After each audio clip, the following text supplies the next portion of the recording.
Right now, your heart is beating. Your lungs are pulling in air. Your brain is firing 86 billion signals every second. Your cells are repairing themselves. Your blood is moving through 60,000 miles of vessels, right now, as you watch this. And one day, without any warning at all, every single one of those systems will stop. Not slow down, not fade, stop.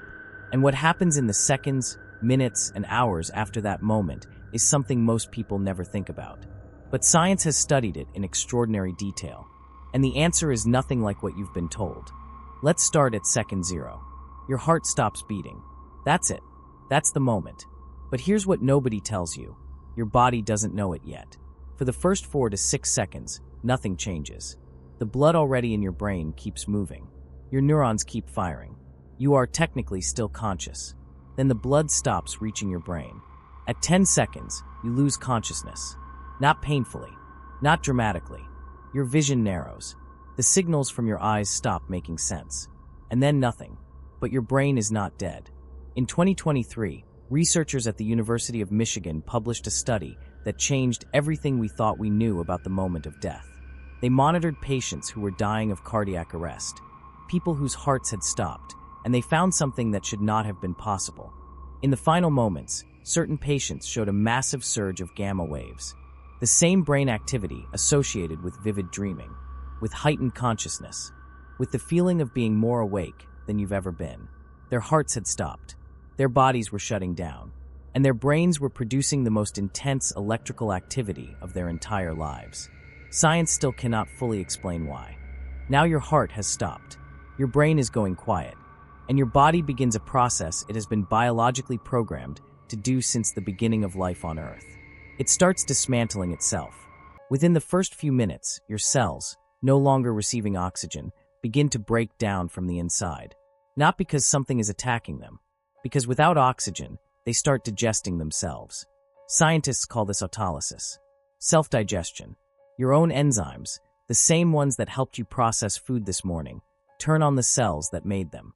At around 15 to 20 minutes, something you've probably never heard of begins. Your skin starts to change color. Not all of it, just parts. The blood, no longer being pumped, starts to settle. Gravity pulls it downward.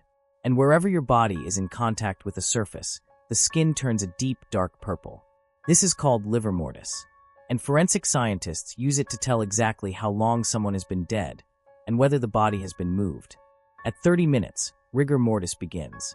Muscle contraction requires energy.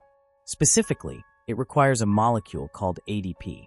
When your cells stop producing ADP, your muscles can no longer relax. They lock. They stiffen, starting with the small muscles of your face and jaw, spreading down your neck, your arms, your torso, your legs. Over the next 12 hours, your entire body becomes rigid. The same muscles that carried you through your entire life become stone. Here is where it gets strange. And most people never hear this part. Your body is never truly empty. Right now, living inside you are roughly 38 trillion bacteria. In your gut, on your skin, in your mouth. They have lived alongside your cells your entire life in a careful balance.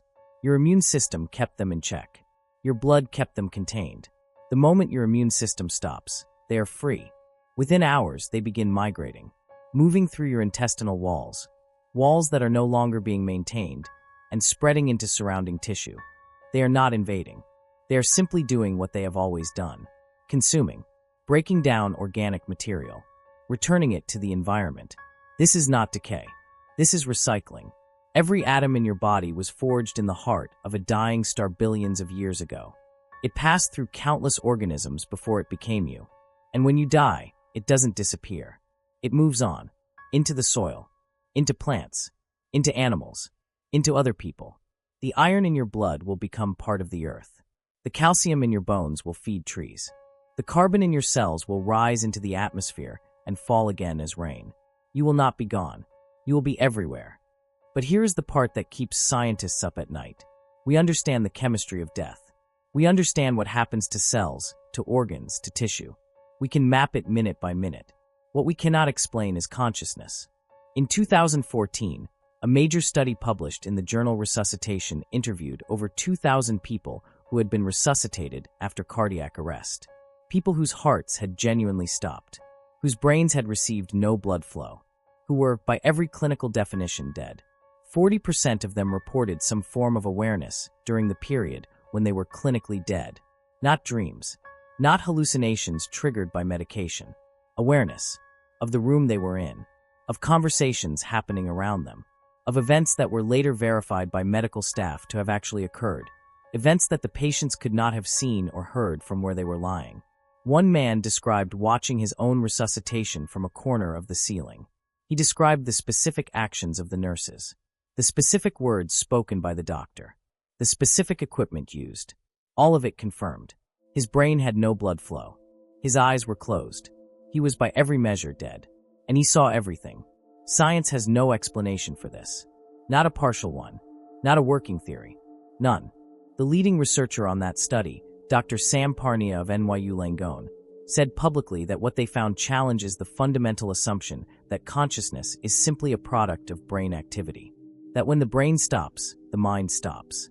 Because in case after case, it didn't. So here is what we actually know. The moment you die, your brain produces the most intense electrical activity it has ever generated. Your body begins systematically dismantling itself, returning every atom you borrowed back to the universe. And in some cases that science cannot explain and cannot dismiss, something continues to experience, to observe, to remember. We have mapped the chemistry of death down to the molecular level. We have no idea what happens to you. And maybe that's the most human thing of all. We are the only species that knows death is coming. The only species that has spent thousands of years building religions and philosophies and entire civilizations around the question of what happens after. And after all of that, after all the science and the research and the resuscitation studies and the brain scans, we still don't know. Your heart will stop one day. Your cells will begin their slow return to the universe. And in that final surge of gamma waves, in that last impossible burst of consciousness, you might finally find out